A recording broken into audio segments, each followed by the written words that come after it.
Hello and welcome back to another episode of Entertainment Roadmap. Today I am here with Phillip Wright. Hi Phillip, how's it going today?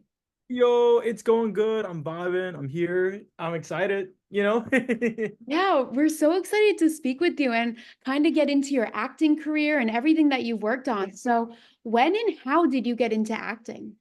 Oh my gosh. So this is such a weird origin story for me. When I was in seventh grade, I watched this movie called Detention with Josh Hutcherson and I forgot what her other name was, the name of the other lead. I watched the movie and I was like, I kind of want to like do things like that. It was a high school slasher film, so I probably had no reason watching that when I was in seventh grade. But it just propelled me to get into theater, and then through theater, I was like, wait a minute, you can do this as like a job full time. I was like, yeah, I'm gonna do this full time. So in 2020, which is such a weird year, while I was in college, I got my first agent, which was amazing, and I was super excited. But then the pandemics came in and like did their pandemic things. But the next year, when things started opening back up, that's when everything was like, oh, okay, so now this is the new world of acting outside of like, short films that I had done at like Full Sail or other projects that I worked on. I was like, oh wow, this is different now. That's so cool. And we had just spoken with Rachel Lako from also What Happens in Miami yesterday, and she also got into acting in middle school. So it's so cool to hear all of you telling these stories where you started off a little later in life because there's this misconception that you need to be young when you start acting. Right, right. But I That feel misconception. right, it's the furthest from the truth. So I feel like these are such good stories for our listeners to hear because you don't have to start when you're 2 years old and be a child actor. You can kind of grow up with it and see where you want to end up. Exactly. I mean, a lot of people, I think, outside people that have like put themselves into like the industry at a very early age. There's some pros to it. There are also some cons to it. But for the most part, a lot of actors I would think start around this time, and sometimes they even start later and they still find success. I mean, Morgan Freeman is one of those success stories where he was 40 something before he got his big break. And I was like, oh, go figure. It can happen for anybody. It is, yeah, no, it is great motivation and inspiration because, like you said, it can happen at any time. And kind of diving into what happens in Miami, what was the audition process like for that? Oh my, okay. I don't know if anybody else had this type of story for me. I auditioned four times for what happens in Oh, wow. Miami. So I auditioned originally for the role of Sebastian, and I read it was Sebastian and another role. I forgot what the name of the other role was, but I auditioned for two things for the same project. So I sent them both in, and I was like, cross my fingers, let's see what happens. And I heard back, and they're like, hey, we also want you to read for this other guy named Julian because we liked your Sebastian take and everything. And I was like, okay, now mind you, this is like around Christmas time, and I'm going on a cruise with my family. Yeah. So it was like you make sure you get this tape done by this time. And I was like, oh shoot. Because they gave me a longer window, but since I was going on the cruise, I had maybe a day or so to memorize a bunch of different Oh lines. my And I was gosh. like, oh shoot, okay. Okay, I got the script and I read everything. I was like, okay, I got it. And then I went and I taped it. So I taped it for Julian. And I was like, okay, I'm gonna send it over. I'm gonna cross my fingers again. And then I immediately went in the car to go to the cruise port because that's where my family was having the cruise. We were going on Royal Caribbean somewhere. I forgot where we were going. Oh, fun. Yeah. But and this is the funny part. I think it was day two of the cruise, and I should not have had my data on my phone, but I didn't have a Wi-Fi package. I know that it came back to bite me a little bit later, which I'll explain. But I was curious. I was like, I wonder if I got an email from my agent. I kind of want to check. And at this time, we're watching a Cirque du Soleil show that's happening on the boat. So I'm like, I'm just gonna sneak my data on for Oh, only just a couple of seconds. It's okay. I'm just gonna check it. And I checked it, and lo and behold, my agent had emailed me, I think, if not a day before, like many hours beforehand. I'm like, hey, they want you to also record for film or audition for the role of Brandon. And I was like, okay, wait. And I was like, wait, okay, so they like me, I think. So it's like, okay, so now I'm looking at like the new sides and I'm looking at all this other information. Mind you, my AT&T bill was being run at the same time. Oh my God. So when we got off the boat, and I'm over here excited, I'm like, oh, this is great. I didn't realize how long I was reading the email for, and then kept my data on. And we got off the boat, and I was like, why is my data turned off? And my mom threw a whole fit. Oh no. We have this bill. What were you doing? I was like, I was just checking my emails to make sure I knew what happened. But it's good because since I checked it, I knew that I had something to do because that audition was due, I think, right after Christmas or like a couple days after Christmas. So it was like, oh, I'm glad I knew about it now and was able to learn the line beforehand. But I auditioned for a bunch of characters before Brandon came about. So it was a fun process. It was a lot of fun, even though it sounds chaotic. No, you have like good funny memories associated with it. Like I feel, and at the end of the day, like yes, your data plan, you racked up some bills there, but like it was worth it. It was worth it.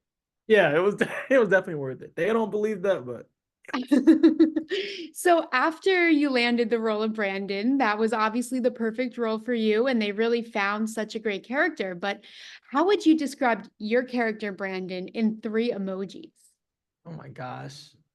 Brandon in three emojis would probably be I'm gonna say the upside down smiley face because I think he's in a sense sort of a gaslighter almost, where it's like he has this long distance relationship with Ashley, who plays the lead. And it almost seems like at times from reading the script that he was gaslighting her. So I probably say the upside down emoji, the devil emoji, and the star emoji because he thinks he's a star. I think those fit really well. And one thing that surprised me about this movie, and I mean, I just can't stop congratulating all of you, it was only filmed in 14 days. That is Yes, like no time at all. So, what was it like filming a movie in such a short amount of time? it goes by really fast. Really, well, everybody's kind of have to be on their P's and Q's about everything. If we can get different shots on different days, they can. Luckily for me, I didn't have to be there all 14 days, but I know for like for Ashley and Rachel and the rest of the cast, for some of them, they were there all those days, and the work hours can sometimes be a little bit tiring. You know, you're on set for maybe 12 hours and you're filming back and forth, left and right, up and down, all these different things. So I really do commend like the amazing crew and team, because when you have a deadline that's that short, there's not really room for too much like, oh, let's pick up and let's redo. And so pretty much everybody was just extremely professional. So everybody's just kind of doing their thing, but having fun at the same time. Yeah, that's great. And I, again, congratulations on that because I'm a film major. And when I heard 14 days, I was like, oh my God, they really went to work and they put it in here. So, congratulations. Yeah, thank you. Thank you. They did their thing. And it seems like the cast really all got along very well and like there was such like a natural bond. Do you have any favorite moments from filming What Happens in Miami with them? Is there anything that pops out? Yes, the when I was on set, it was funny because I recognized Ashley originally from a show called Star Trek Picard. So when I didn't know who the cast was. The only person that I knew that was there, and this is like a sub story, which me and my acting teacher laughed about. My acting teacher, Lauren O'Quinn, actually booked the same movie too, Oh, as the detective. So it was like, what? I saw her on the call sheet because I didn't know that she had oh got my it. gosh. What? So it was funny because when I first came into like the makeup room and everything, I was like, okay, they're gonna do the makeup and everything, yada yada yada. And then my acting teacher walked in. I'm like, Lauren. She's like, oh. I was like, what in the world? I took a picture with her. I was like, you didn't even tell anybody that you did this. I was like, well, I didn't know. I didn't tell anybody. I was like, it was a lot of fun. I got to meet Ashley because I asked her the first day. I was like, I know you. She's like, you know me from where? And I was like, Star Trek. Am I on the right track? She's like, yes. And I was like, it was really cool just to meet everybody. I am I was just excited to be in the moment and everything. Plus, it was funny filming one particular scene. It was a scene where I think they cut it out, but it was a scene where we were in like this, or I was in this bedroom. It was a hotel actually that we were filming in, and I was in this bedroom, and I was supposed to be on the phone with Ashley on FaceTime. So it was hard because there's like these big light barriers all around you, and I'm in this confined spot, and I have to like hold my phone like this a certain way because the camera's here, and then I can't move because there's lights all around. There's a big camera in my face, Oh and I'm like, no. and then it was like, okay, Philip, you have to look right at the phone while Ashley reads the lines with you for the take, and I'm like, I wish I could see you, but I have to imagine you're on my phone. So it was funny because I had to listen to what she was saying to be like, okay, now I'm gonna give a response and everything. So that was a it was a funny day. Yeah, it seems like such great memories and like a lot of things that you just can't forget, like a great experience on set, and it just seems like it was a lot of fun. Yeah, good vibes all around. And then, what is something that you learned on this set, either from your fellow castmates or crew members, that you'll take with you on your future projects? I talked to so many people. You know, one thing I will say is that I learned from just everybody collectively. I actually spoke with Derek Roberts, I believe is his name, who plays the father of Ashley's character. And you know, he gave great advice just in regards. I remember talking to him that day about, and I guess I've been using this since when you're like preparing for a scene or about to dive into a movie or anything like that. And I teach this in acting stuff too. It's okay to not be okay with what's going to happen. It's hard because a lot of people want to like know what's going to happen. Like, okay, so this is going to happen here, this is going to happen here. And acting, especially film acting, you really don't know what you're gonna get from your castmate or your whoever you're working with on that scene on that day, how they're feeling, how you're feeling. So it's okay to be like, I know my lines. I can't predict what Allison's gonna say. So I'm just going to trust both of us to do this dance, and whatever she gives me, I'm just gonna take and repeat and do the scene with them. So it's scary at times, but it's also exciting because you don't know every take is going to be a little bit different, and it looks more natural because even in real life, we really don't know 100% what the next person is going to say to us when we say something. So that was a big lesson. So Yeah. it was nice. It was really nice. And I feel like that's such great advice because, like, even you said in real life, we don't know what the next person's going to say, and they can always catch you off guard. I guess just Right, when you're filming, it's a little more awkward because that camera's right there. Like, you're like, oh right. my So there's a God. camera right in front of your face. All right, and action. It's like, and then you do something that the other actor wasn't expecting. They're like, okay, I'm gonna take that. We're gonna keep going. And Exactly. it can either be funny, it could be, it could be sadness, it could be any emotion that just pops up in the moment. It's like, okay, there you Yeah, go. But I feel like how you get those authentic performances. Yeah. that's so true. That's how it all becomes authentic. Yeah. No, I mean, that's even great advice for me, for our listeners. So thank you for sharing that. And Sure. here at Entertainment Roadmap, we like to do a little bit of a hot seat. Are you willing to sit in the hot seat and answer some rapid fire questions? Okay, I'm here. Okay. Perfect. Tea, tea or coffee? Tea. I actually hate coffee. Oh, okay. That's a first.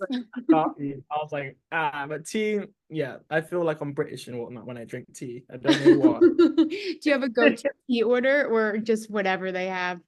Oh, I'm in all types of tea. Boba tea is like a big thing right now. But also like sometimes when I'm like wanting to like relax, I have this weird herbal tea, like this sleepy time tea or something. Okay. Oh, it's really good. And I like it. That's all that matters. Right. East Coast or West Coast? East Coast. I East agree. Coast. iPhone or Android? iPhone. If it's an Android, I don't know if we can be friends because Right? When you see that green bubble, I don't know. that's like when you start texting someone and this green bubble pops up, I'm like, And then you have to put them in a group chat and then it doesn't yeah. work. And you can do different things. I'm like, it's okay. I won't judge you too long for your Android, but just in Right? this moment, you are being nice. And if you could portray any TV or film character, who would it be? It can be past or present. Oh my God, any TV or film character. You know, this has been like a big thing. I just realized I was sitting on my bed.